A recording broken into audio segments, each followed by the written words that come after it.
It's the one thing that we all have, the mind, right? But it's the one thing that we don't have a manual for. We buy a blender, we get a manual. Our iPhone comes with a manual. We get a car and it has a manual.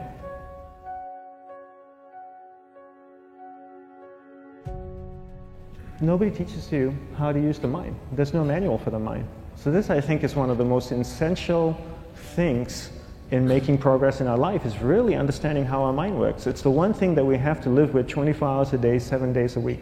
We have no choice. Imagine if most of you slept 8 hours a day, which most of you don't. You slept and you were awake 16 hours a day. In the 16 hours you practice your awareness just randomly moving from one thing to another, to another, to another, all day practice being distracted. What would you be good at after 6 months? You did the 16 hours a day, you just allow your awareness to jump from one thing to another, to another. I'll tweet right now, I'll switch to text messaging, then I'll go to email, oh, my phone's ringing, so I'll answer the phone, and then somebody's speaking to me, so I'll have 2 conversations at one time. And I'll just do this 16 hours a day, 7 days a week. So you get it being good at distracted. After 1 year, you're an expert at being distracted. After a year and a half, they'll invite you to give keynote talks on being distracted. You're so good, you practice 16 hours a day. So the same works for the opposite. If you practice being concentrated 16 hours a day, what would you become good at? You become good at concentrating. And all it takes is practice. By just doing one thing at a time. Keeping your awareness on one thing at a time. And you integrate this into everything that you do in your life. So the best way to do it is pick a few opportunities in your everyday life. For example, we all speak with people. When I speak with somebody, I give them my undivided attention. I keep my awareness on them, and the conversation is really brief. Why? Because we're concentrated. We're not being distracted. A 10-minute conversation normally just takes 3 minutes because you're just so focused. I define concentration as the ability to keep that awareness on one thing for a prolonged period of time. So if I can keep my awareness on Eric and not drift away and think about the wedding, or drift away and think about the vacation, or what I'm going to do later, then I'm concentrating on Eric. Every time it drifts away, I bring it back. And the more I practice this, the more I practice concentration. So concentration is the ability to keep your awareness on one thing for a prolonged period of time. And that's a very simple definition of concentration. How do you get better at concentration? You practice this. You practice this 24 hours a day, 7 days a week. And it's the only way to get good at it. And what's the best way to practice it?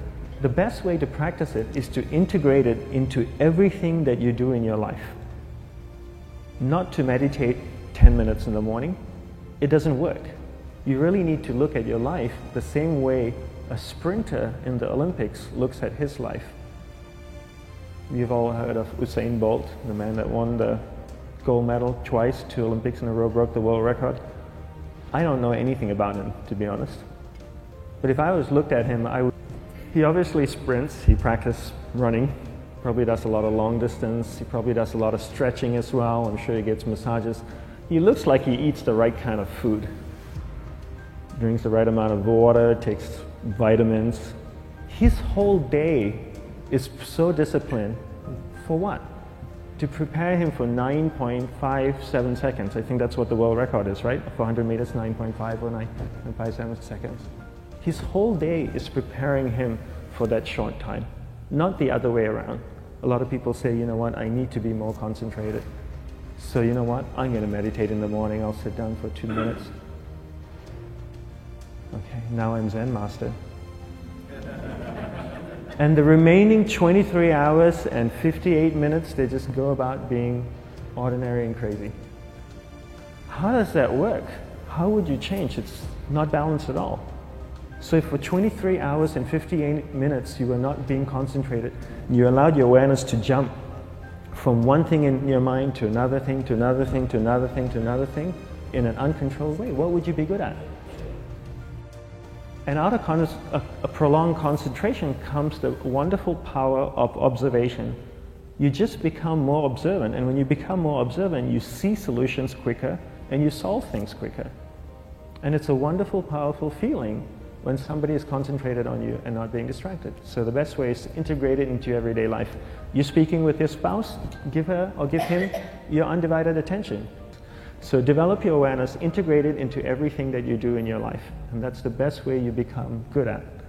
The next thing we need to develop is develop your will. Will is really important. Will is almost like a muscle in your mind, and you use that to pull and control your awareness and take it from one area of the mind to another. And the will needs to be developed, and same like concentration, if you don't cultivate the will, it doesn't grow. And this is something that really needs to be cultivated. How do you develop the will? There's 3 very simple ways to develop the will. 1 is you finish what you begin. 2 is you finish it well beyond your expectation, no matter how long it takes. 3 is you do a little bit more than you think you can do. All of those things require effort, and effort is will. It's so much easier to start a project than to finish a project, right? When you start a project, you're feeling creative, you're feeling inspired, you're full of energy. At the end of the project, you go, whose idea was this? So it requires tremendous amount of will to finish, and every time you complete something, you develop a little bit more will, and you have that muscle. And will is an amazing thing to develop, because once you develop will, that same will you can use in every aspect of your life to keep your awareness on one thing at a time, to finish projects, to see things through to the end, anything you want. The best way to develop will? Bring it into your everyday life, into everything that you do. Give you an example, the way I integrate it into my everyday life, I try and finish what I begin. So for example, going to sleep. I sleep every night, so I put on my pajamas, I floss, I brush my teeth, I go to bed, I sleep, I wake up in the morning, I make the bed. Why? Because I'm finishing what I start.